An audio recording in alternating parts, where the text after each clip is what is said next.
going on, guys? This is Justin. Welcome back to Tea with the Vivi. And we have two awesome guests here, Amanda and Alan.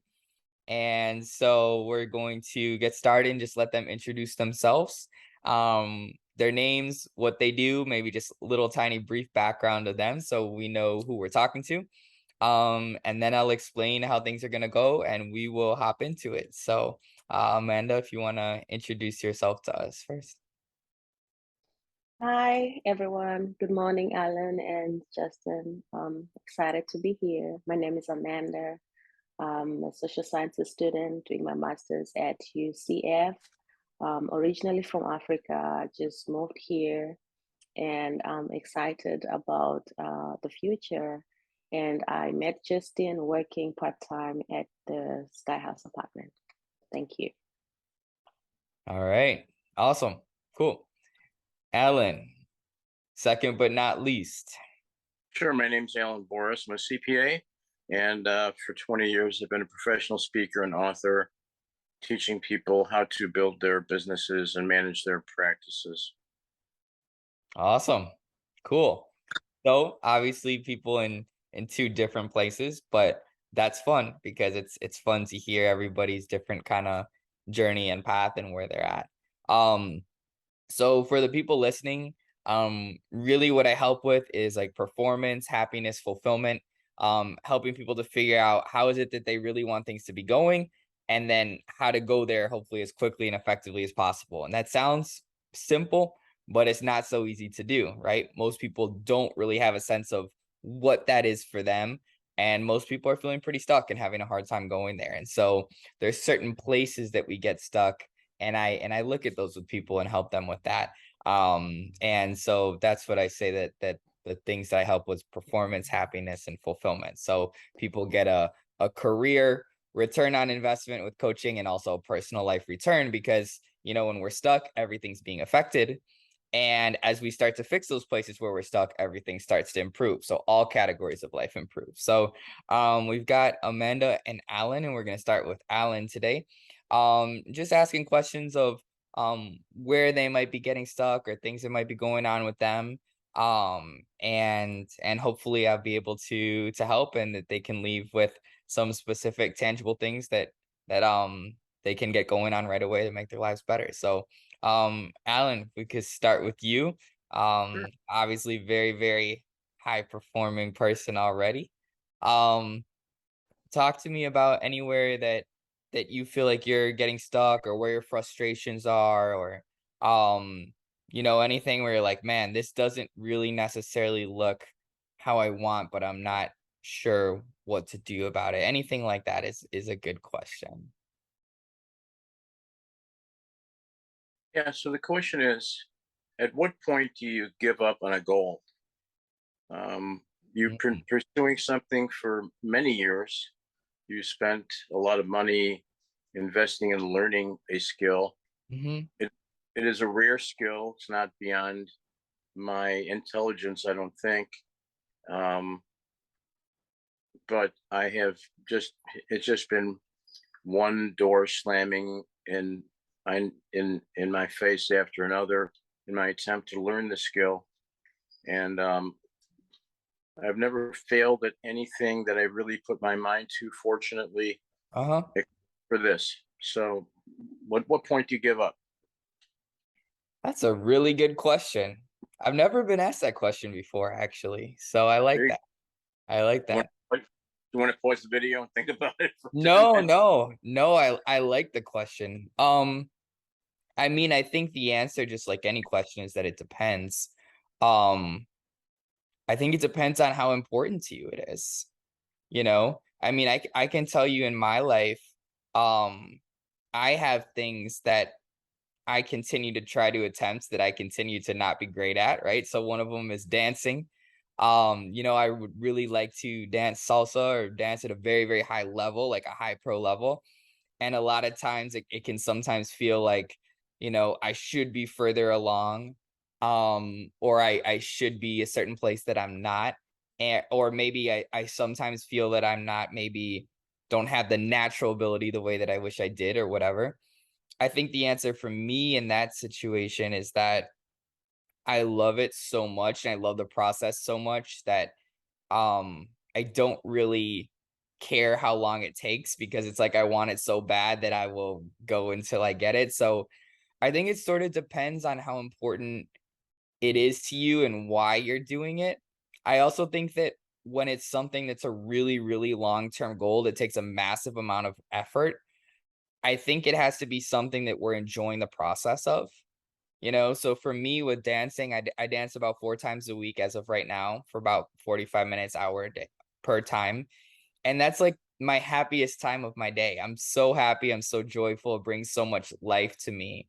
Um, so I think the more it's sort of like an elective for you, like you could sort of go for it, sort of not.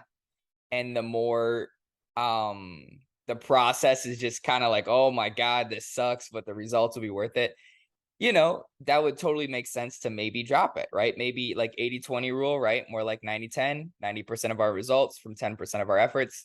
If you're feeling like it's just not in your 10% of your life and it's just not worth the return on investment of your time and your energy, it might be the case that you cut it, you know? But if you love the process of it so much that you almost don't care about the timeline, then you continue. I know you asked in kind of a more general sense. You didn't tell me the specific thing. So that would be sort of my general answer. Um, does that kind of make sense? Yeah, that's good. I think that's really good. If you enjoy the pursuit, then you keep doing it. And I appreciate that. I think that's great advice. Thank you. Yeah. I mean, of course, you guys can go into as much detail or not detail as you want. Is there like a particular thing you're referring to that is like maybe I might be able to be more helpful if it's more specific? No, we're good. I'm very Okay. pleased with your answer. Thank you. Okay. Okay. No problem. Good. So Alan, this is the chunk of time that we have together. So we probably got about, 10 to 13 minutes or so. Um, so what else is on your mind, or where the frustrations are like, man, like what do I do in this thing? What do I do next? How do I improve the performance of this thing? I'm trying to get myself to do this, but I'm not, or anything like that that's on your minds. It is a great question which you asked though. And I think it's a big self-awareness thing, you know. So, what do you think about addressing a client who consists of a significant portion of your practice Mm, and they don't treat your people the way you want them to? And you've talked to them about that, but their behavior hasn't changed. So, I'm not talking about, a small client. I'm talking about somebody that comprises over 5% of a practice. What advice do you have for something like that? yeah, that's a great question also. So I think like all people, I probably have learned that the hard way, right? So this is something I've actually been thinking about a lot. So I'm glad you asked this question. I think, and I don't know, maybe you could tell me if you agree with me or not. I think that in more of a career business context, um, obviously what I come from before this is real estate. So what I'm most familiar with is real estate. But even now that I'm in coaching and what I see other people doing, you know, I think that the rules that we apply to human interaction when it's business are totally different than when it's non-business. So what I mean is, if it was your wife or let's say a friend or an acquaintance or whatever, and someone was like disrespecting you or your friends, you probably wouldn't like that.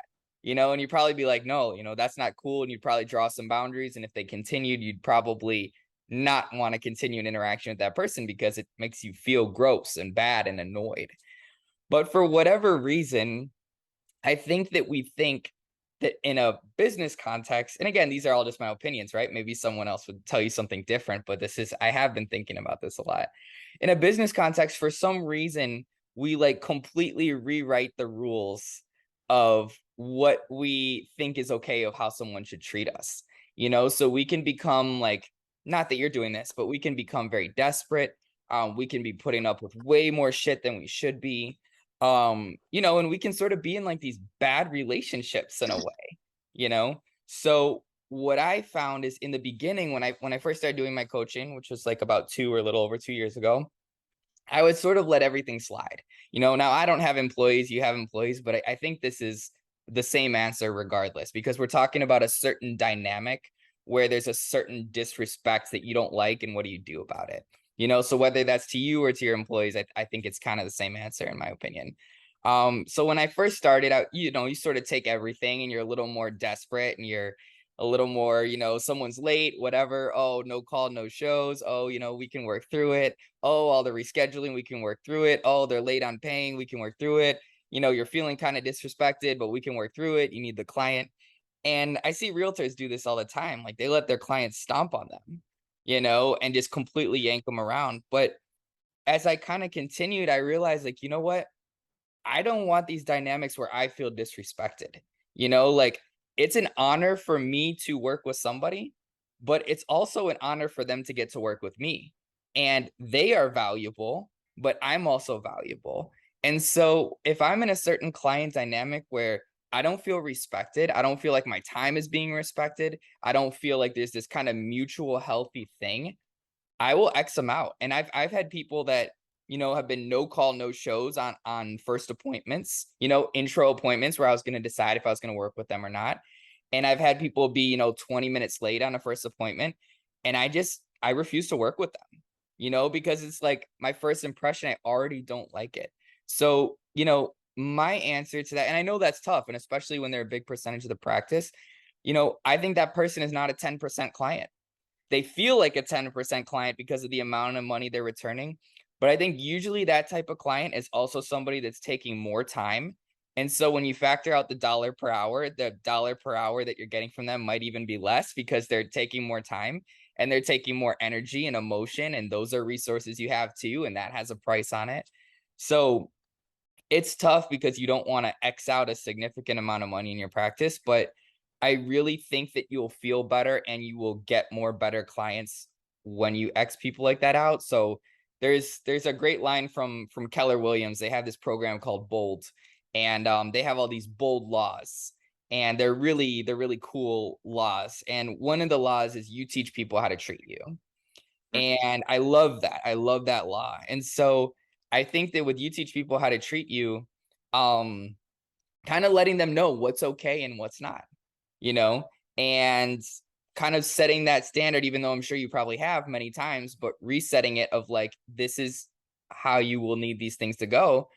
And if they just continue to not be okay with that, then it may not be the best fit. So, and I really do think that you'll get that money back and you'll get that energy back, and with the new energy that you and your people have, you'll lead generate more and you'll close more people. And everything has a cost. Cutting them has a cost, but keeping them has a cost. Maybe you've got some people that are really high performers that are like, man, I'm ready to get out of here because I'm dealing with this asshole. And then when they quit, and then you got to replace them, and that has a cost. So obviously I don't call myself a business coach, life coaching, right? But I definitely do know what you're saying in the sense of what do you do when clients are kind of pushing you around? And I think my answer is that we have to value ourselves more, and we have to um kind of not be okay with that the same way we wouldn't be okay with a friend or acquaintance treating us that way. And I think that even though that's scary, I can honestly say that when I turn people away that I know um are making me feel bad respect wise, I feel really good about turning them away. And I feel at peace about it, and I feel like it's the right decision. And that's not easy to do, but I think it's the right way, and I actually think we will make more money by doing that too. Good. Thank you. That's very, very good advice. Thanks. Yeah, no problem. Those are really, really good questions. Mm. Um, see, probably Alan, for you, probably have like 5 minutes. You don't have to take the time. If you don't have any more questions, no pressure. But those are really good, and I think those are things that a lot of people struggle with. You know. And in um, in a short period of time, what do you think you should say to someone that's been trying to find a job for months that's very qualified and it not be rah rah, you can do it kind of stuff Yeah. in a short time. Any advice for that? Yeah, I mean, my answer there is I think it depends. So, well, that's always the answer, right? I know that for me, just to give a personal example, there was a time where I was taking a bunch of months to get a job. Um, but I was, draining money and really couldn't afford to do that. I wanted to get into management consulting. This was a number of years ago. Um, but I was sort of looking for it was sort of like an analysis paralysis. I think sometimes we kind of prepare so much that we get into that mode of like preparing and not doing, meaning actually doing the applications and getting the job and like accepting the offer and starting. And sometimes that preparing without really doing can have a very high price. So it depends on how badly that person needs money and how quickly they need that money and how much money they need to make. Um, and I think those are really big ones. If they've got a bunch of money saved and they can just afford to drain the cash, then they can maybe afford to take a little longer. I think sometimes we have to settle for something that we don't want as the ideal to be able to work on that and make some more money while we work on what we do want. So sometimes people get so stuck on it has to be their dream that maybe they drained all their cash in the process of looking for that job. So I do think there's a certain element where we can get so stuck in thinking mode and preparing mode and applying mode that we sort of don't take enough real action to get income coming in. So if there's somebody right now that's looking for a job like that, I think they should probably set a date of like, okay, I should have a goal that 30 days from now or 45 days from now, I'm literally accepting a job, Good. and I start working. And because it's easy to get on that hamster wheel of like perfection, but not doing and accepting and starting. Good. That's good advice. Thank you. And thank you, Amanda, for your patience. I apologize for taking all the time up front. Thank No, you, no, guys. no. Oh, thank you for all the great questions. No, this is good. No, but Alan, that's awesome. Those are great questions. And I think those are things a lot of people get stuck with, and I think especially for me, your question about the um if a client is sort of disrespecting your people, you know, Yeah. that's a tough question, but I think that that feeling when you're letting someone disrespect you and it's a terrible feeling and you should do Yeah. something about it, but you're not. And Yeah. like for whatever reason in a money, career, business context, we sort of like let that go out the window. Maybe we're having too much of a scarcity mindset of like, oh my gosh, I don't know if I'm going to be able to replace this client or whatever. I need that money. But I can tell you, even when I've been very, very low on money, like I really fucking need that client, I will still turn people away. I will still do it because I'm like, you know what? This doesn't feel good. I don't trust them. It's like the idea of the emotional bank accounts, which maybe both you Sure. guys know, right? Sure. So Sure. it's like they're doing all these withdrawals and they're withdrawing on zero. And it's like I would sort of try to apply the same rules that we would in other areas of our life to that area, which is like, no, I'm valuable, you know, and what I'm doing is valuable, and I'm gonna restate what my standards are. And if they consistently are not capable of that, then it's not a good fit.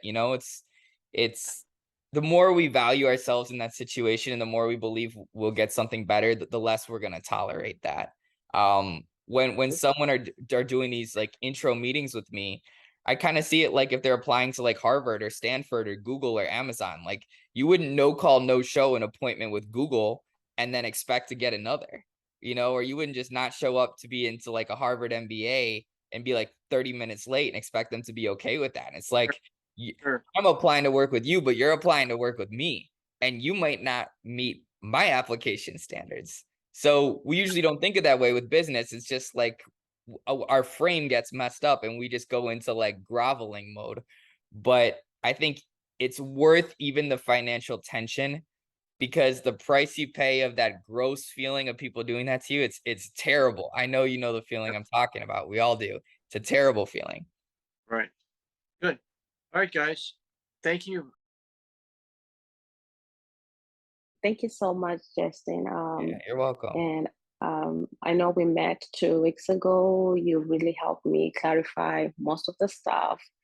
that I was going through. I was just kind of, my mind was cluttered because I want to do this and I want to do that. And they told me that it's a lot that you want to do. And you helped me with that activity to actually write it down, to write all your goals, your ambitions every day, and one thing will stand out. And for me, that one thing that I've been writing every day that stood out was social responsibility, which is the nonprofit side of me, which is the community side of me, which is probably what I'm studying, sociology and social sciences, people and helping people. That's what really stand out for me. But the confusion was, would I really sustain with that? You know, I already have land, as I mentioned. I do have my eyes on real estate as well because I have a piece of land that I'm trying to build a house to start with. And I think that will be my first move as far as real estate is concerned. Is that my passion? It's a question. So there's a thin line between your passion and will it actually help you, you know?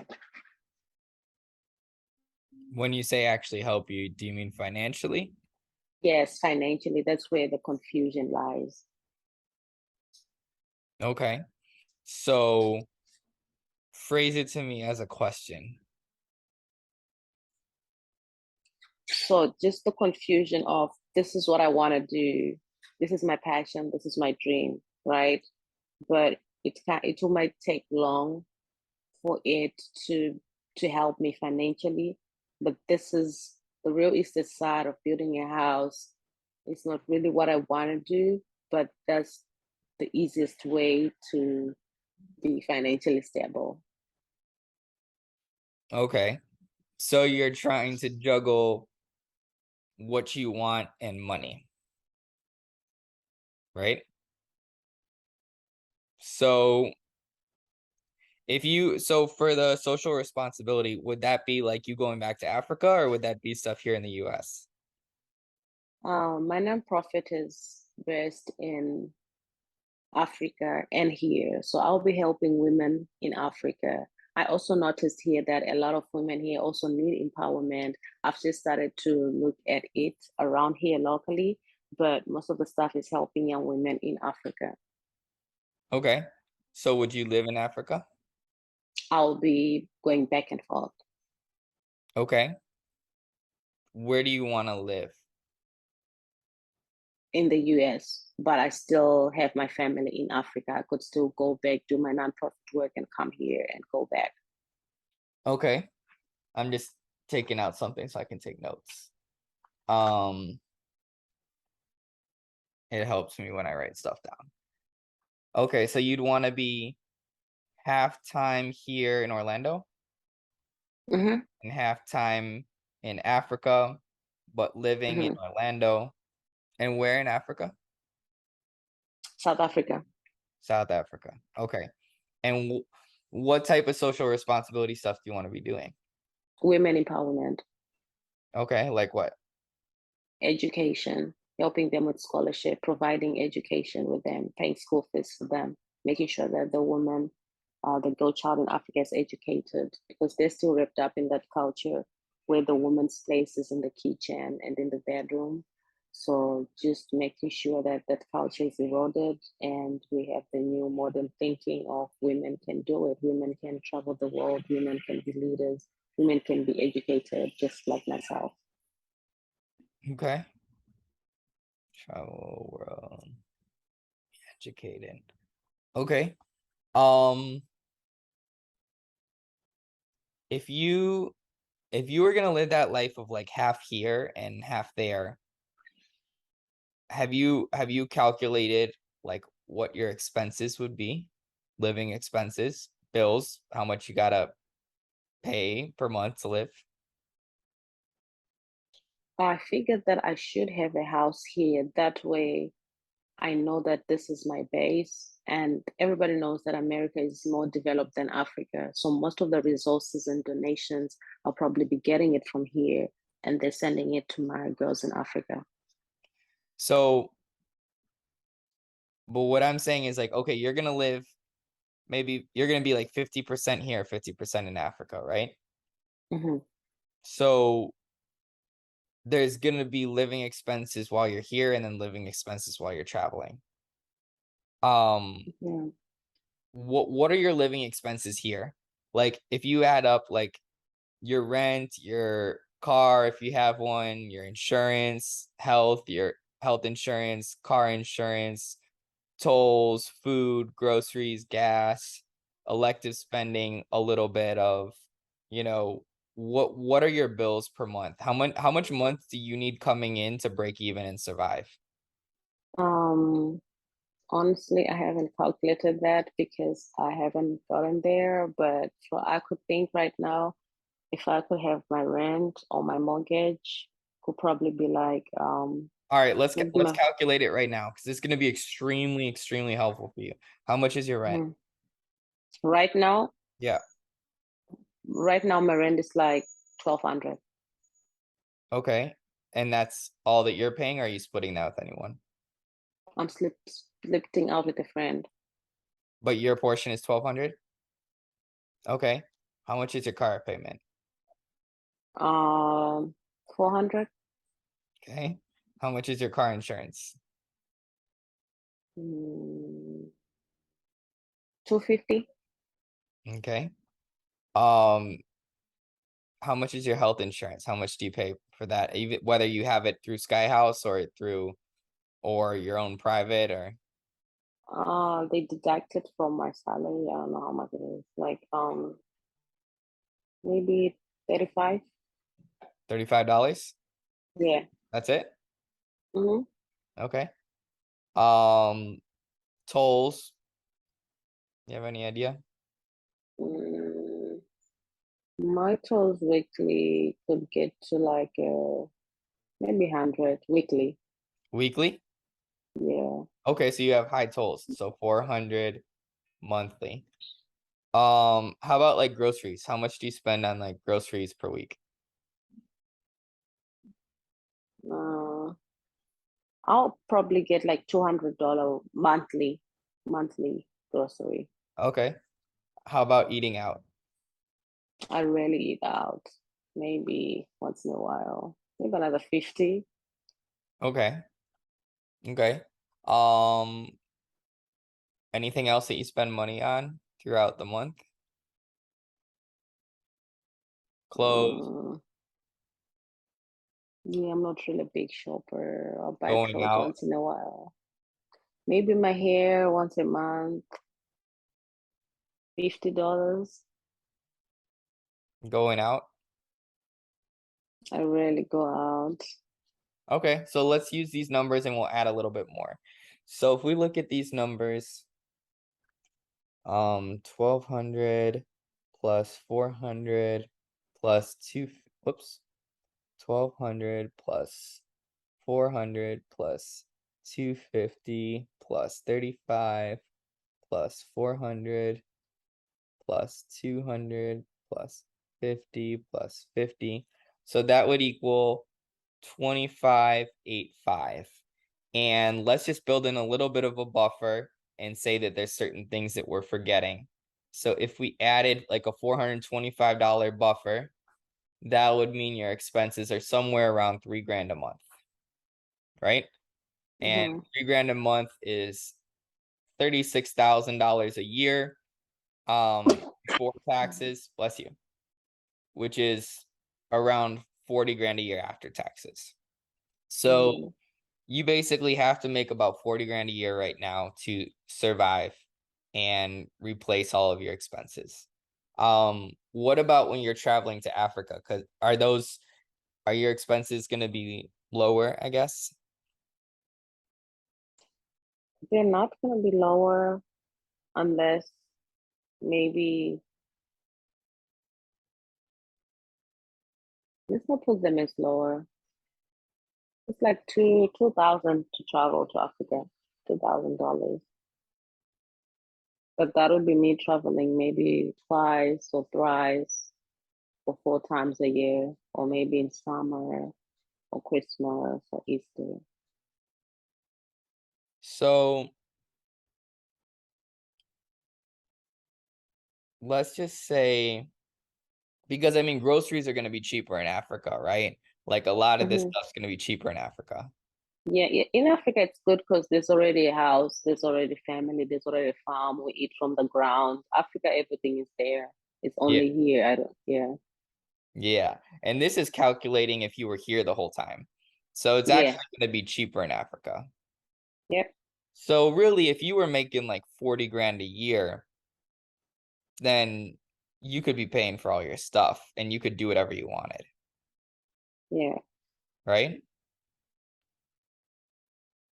So, I mean, I bet you could get some. Are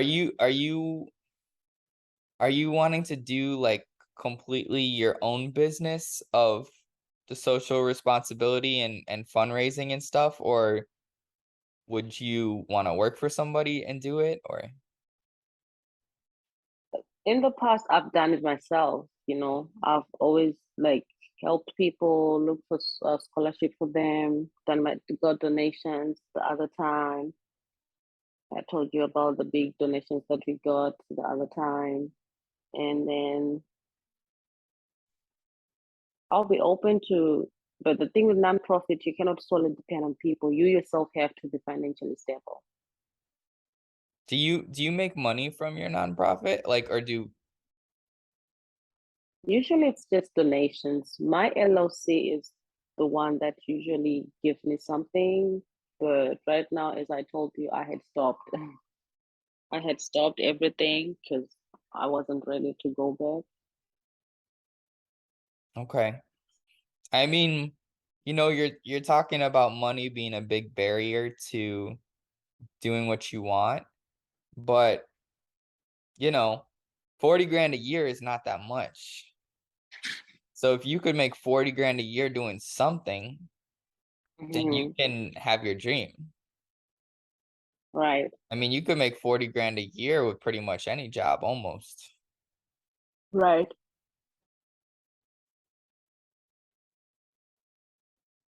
you know? How do you want to make the 40 grand? Maybe it doesn't even matter because it's your passion is I mean, I bet there are jobs in social responsibility and building up women. Like you could probably get a job that has something to do with that that's making like 40 grand a year, and that could probably help you even with your nonprofit. I could consider that. Yep. I mean, really, really what it sounds like is you have this dream to do this nonprofit and help women here and in Africa, maybe even all get Yeah. to talk. Maybe My especially in boyfriend's Africa. stuck. That's okay. Um, and you really only need 40 grand a year to do that. Um, Mm, I guess you also have to be able to have some flexibility of your schedule, right? mm. Yeah, Like if you're working at Sky House, you probably can't be going to Africa how you want, right? no, just the survival. Mhm. So if you had something where you could make 40 grand a year working remotely, then you could have your dream, right? Yeah. So I don't know, how much are you making right now? Uh, Not even because I work like usually on weekends. It's just part time, it's not even full time. Okay. How Yeah, many the hours a week weekends. do you work? Um, Usually 20, 24, 32 hours. 24 to 32? Yeah. Okay. Um, how much how much do you have coming in per month now? Maybe 1,500. 1,500? Mhm. Okay. So you're actually making about 50% of what your bills are, right? Yeah. Because your Mhm. bills are 3,000 and you're making 1,500. Yeah. Are you having And your parents help you or? yeah. Okay. Okay, so they're helping you. I mean, it seems to me like all you really need is a job that lets you work remotely where you make 40 grand a year and then you've got your dream, right? Okay. Because you want to be able to work remotely so you can go back and forth from here to Africa. And Yeah. you need to be able to pay for your stuff, but really what you want to be doing is um the service and projects for women and education and fundraising and all these things. If you had a job where you work 40 hours a week and you make 40 grand a year, you've got another 20, 30 hours a week you can be working on your dreams. um Maybe you get to some point where you can make your dreams also paying you, you know and you can kind of transition from a different job to something where your dream is paying you. Or maybe you could even okay, so it's like you'd have a remote job working 40 grand a year. If you had that, you could pretty much go for your dreams and do whatever you wanted because that covers the remote and it covers the money. But Mhm. something you might be able to do is maybe you start like a consulting coaching practice where um you're working with women, you know you're working with women to help build them up and give them the resources they need or the self-esteem they need or whatever, to Mhm. realize their dreams or build their dreams. Like maybe a certain percentage of these women that you're helping may want to work with you one-on-one. Now, I don't know if maybe they might not have the money or resources for that. But I'm just kind of thinking out loud that there's probably going to be ways for you to monetize that eventually, Mhm. whether it's women wanting to work with you one-on-one, or maybe you build an online course on how to empower women to get educated and get out of the certain trap that they're in and build the life that they want.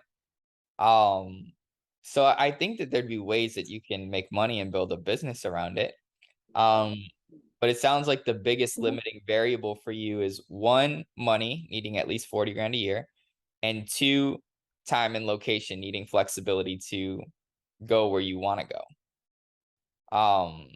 So I think if you had a job that's 40 grand a year plus that's remote, that sort of solves all your problems. That's true. So I know you're in school. How much longer till you finish school? Next year. That's why I was like, maybe after next year when I finish school, those opportunities will kind of Next open up. year when? Like the spring? October. October 2023? Hmm. Okay. And you're doing a master's, right? Hmm. So you're probably wanting to finish that master's. You're not wanting to go get a job right now. Yeah. Okay. Um, if you could be making 40 grand a year doing whatever you wanted, like you said that these nonprofits and helping women in this way, that's not really something you make any money from. It's really based on donations as you start, but as you grow bigger, then it gets better. But I'm kind of small in the business. Obviously, I start small, and then as time goes on, you start getting um money and stuff. Do people ever take a percentage of the donation? Like, are you allowed to do that? So with the nonprofit, usually you paid as the staff. I'm like the staff of the nonprofit. If you're staff working in the nonprofit, you get paid. Okay. But if you own the nonprofit, you're not really You getting. get paid. You also get paid Okay. So are you because you're in the receiving? executive. Not now, but when I was doing it, yes, but not now. I stopped. Remember, I just 1 second I stopped. I stopped my nonprofit. I stopped my business. But when I get back to it, if you're in the executive management, you get paid for the nonprofit. Okay. So how were you getting paid, or how much were you getting paid? Usually if we get, let's say we get a donation of, let's say 5,000, we calculate what we need to give to the girls, and I had 2 assistants. I give them, maybe it's not really much, maybe 500, and I also get like 800. Okay. So you're saying that if you got a donation for 5,000, that you would get $800. Mm-hmm. Okay. So let's calculate the percentage of that. So 800 divided by 5,000 is 16%. 16%. Let me see something. 40,000 divided by 12. Or no, it's 36. So after tax, so it's 36,000 divided by 12.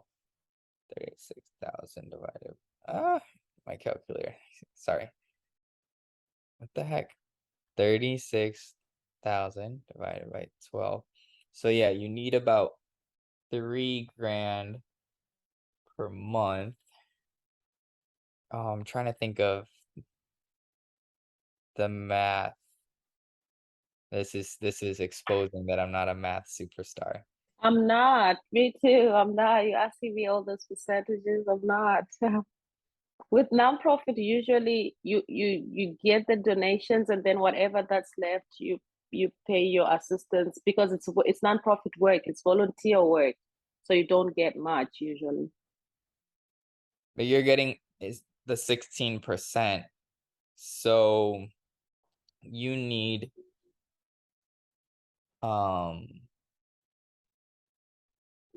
so I think it's x over 3,000 equals 16 over 100. Is that right?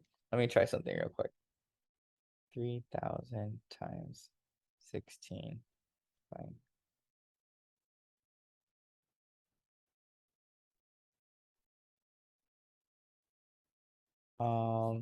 I'm just trying to think of how much you would need to fundraise. So if you need to fundraise 3,000, let's say if it was 30,000 a month, that would be 10%. 3,000 would be 10%. But you're getting 16%. So let's say if it was 20,000 per month that you fundraise times 0.16. Oh, now we're getting close. So it's not quite 20,000. Let's see if we do 15,000 that you fundraise times 16%. So it's like maybe around 19,000 times 0.16. There we go.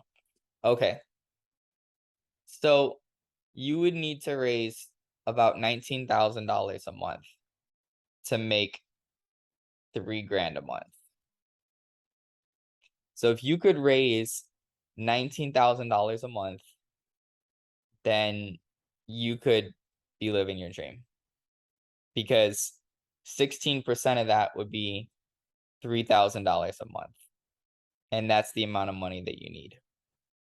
So if you could raise 19,000 a month, you can live your dreams. That's your number. So then you want to start thinking about, okay, well, how can I raise $19,000 a month? How would I do that? Who do I need to get in front of? How do I need to go about that? But that's your number. So we're starting to run short on time now, but that's what you need to start thinking about. You need to start thinking about, let's say, you're done with school by October 2023 and you want to finish that. Then your big project between now and then, which is basically a 1-year project, is working your way up to being able to raise $19,000 a month or more, and starting to strategize of what would I need to do to make that happen, and then committing to doing that and making that happen. Okay. Makes sense. Make sense? What is the most Makes you ever sense. raised in a month? Right now with this part-time, No, no, not um, right now. I'm just talking about ever in your life. what's And the most what? what's the most money you ever raised in a month? Um, 15,000.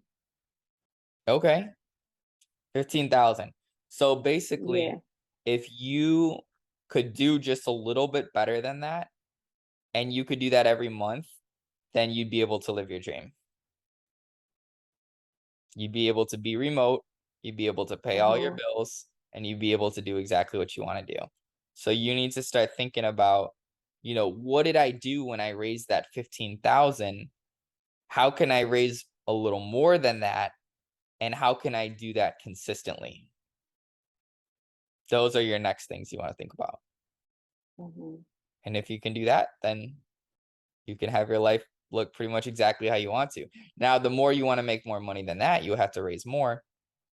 But, right now you have your income from Sky House and you have your parents helping you. So Mm-hmm. that's really your big project, is figuring out, looking at what are the things you did before to raise that 15,000. What were the things you did that worked before? For Mm-hmm. people really studying fundraising, for people who are the best in the world at fundraising, what are they doing? How do they Yeah. go about that? Who do they talk to? Who is it that has the money? Who are your Yeah. ideal people to be getting in front of? And then really making a big database, like an Excel or numbers spreadsheet of who all these people are that you need to be contacting and getting in front of, and their name and their phone numbers and their emails, and really reaching out and getting in front of them and having meetings with them, and working on your proposition of why they should give you money, what the money's going to be for. But that's basically your project, is really, that's what will allow you to live your dream. And then you would be living your dream doing that because you want to be doing the fundraising. So that's your number. You need to bring in about 19,000 a month to be able to pay yourself 3,000, which is the 16%. And Mm-hmm. then you've got your dream. So if you've already raised 15,000 before, you're not so far away, honestly.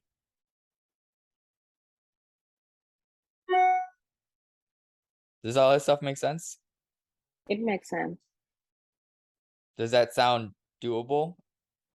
It sounds doable. I just have to think of ways of how do I get this. You just actually make it clear, like, okay, this is the number I need to get to live my dreams. How do I go about it?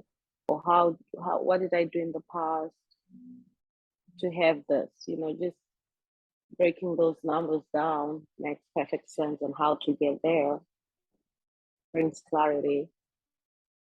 Yeah, I mean, that should be exciting. It means if you've raised 15,000 before, it means you're really not so far away. You're not like light years away. I think I think you should have a goal that you could write down.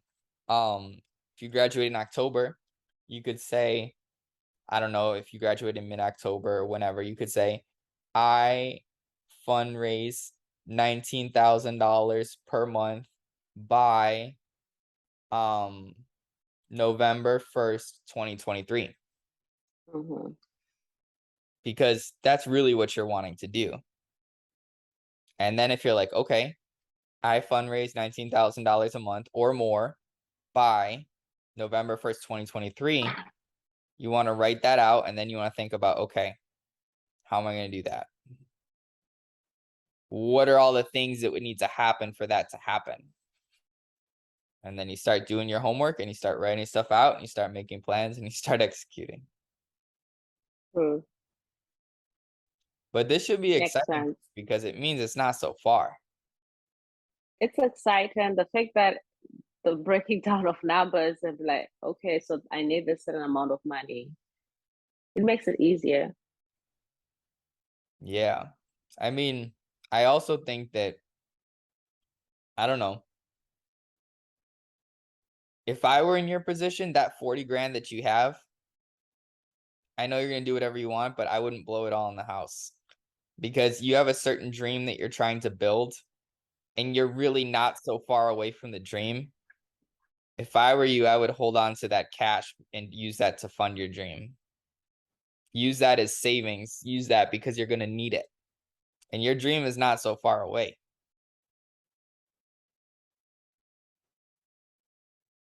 I was thinking of using it as an investment because if I use it with the nonprofit, it's more of giving away, not, No, you I'm not know, saying use it in the nonprofit. I would keep that money in my freaking checking account. or just keep it, not use the house, not just keep it, I think. I would keep it because you're talking about basically building your own business and building your own dream. I would probably want to keep that money in my checking account so that I have options. When you have money, you have options. Okay. You know what I mean?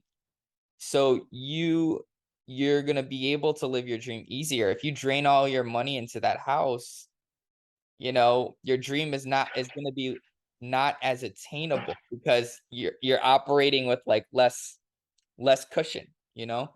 When you have money in your account, you have options. You have the ability to go for what you want. You have the ability to pay for a number of months of your expenses if you needed to. Maybe you Yeah, use that money to end up like running ads, you know? And then those ads end up making you more money. You know, like in the fundraising. So, um my gut feeling is if it was me, I would probably want to protect that money and keep sprinting towards what I want. And I would feel good knowing that I had that cushion going for what I want. Doesn't mean you can't use the money for anything, but I would probably want to use it for things that are directly for my dream. And if they're not, I would probably want to protect that money. right. You're not so far away. You're really not. I would protect that money and I would start writing out a plan of how you're going to make that 19K or fundraise that 19K. That's all you have to do. You're not so far. Mm. You should be excited. This is not a either or. This is Talking to not like you, it's actually making it clear. Now that yeah, we're breaking it down, it's making it clear. it's not a matter of like, do I make money or do I live my dream?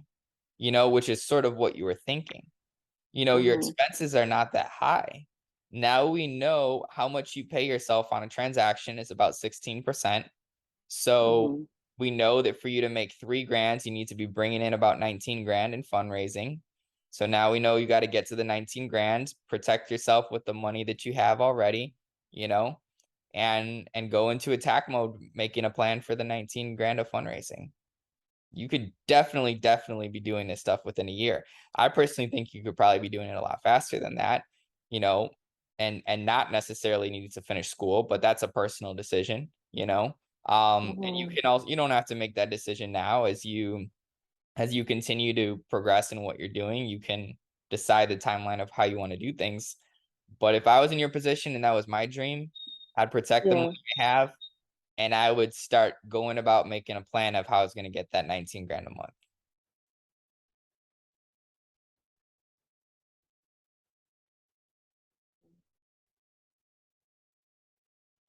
makes sense. What you're saying makes perfect sense. And it's thought provoking.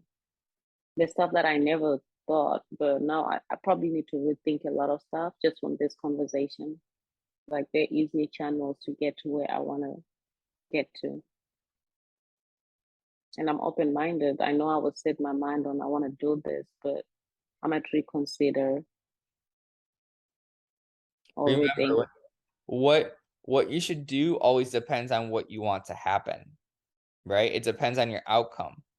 So if your outcome is to have this dream and do nonprofit full time and travel back and forth from here to there, and you have to have a certain amount of money to do it, then what you should do is only do things that take you towards that. Does that make sense? Yeah, Put all of your focus and energy in the direction you want to go. That's the direction you want to go. Then you start thinking about how to come up with the 19 grand a month and you protect your resources and put your resources towards what will get you that, you know? Doesn't mean you can never invest in real estate and never have homes and never whatever, you know, investing in real estate's good, but you've got a finite amount of resources and you've got a dream. yeah, I would protect your resources and put your focus towards your dream. okay. Make sense? Makes perfect sense. Helpful? Makes perfect sense. Hello? Yep. Is it Yeah, helpful? very helpful, Justin. Very helpful. As I mentioned, I'll need to rethink a lot of stuff. As I told you that I was thinking about building a house and stuff like that, but after this conversation, I need to rethink a lot. And you actually made it clear for me, and you made it look simple, like it's a simple way of breaking down. This is what I need. This is what I need to get there. And it doesn't mean you can never build a house or never invest in real estate. It just seems like if what you want is what you say you want and you have limited resources, like I said, I would probably want to direct my energy in the direction of what I want. You can always build a house later. You can always have lots of houses later and rent them out and do all that good stuff. But right now, what you're really wanting to do is you're wanting to break free of, some job you don't want to be in and some system you don't want to be in. And you're wanting to um live your dream and fundraise for women and invest in them and all that stuff. So it's like, okay, well, if that's your outcome, if that's what you want to be doing, then you want to only be doing things that put you in that direction and not put so much of your time and energy and resources going off this way. You want to keep going this way.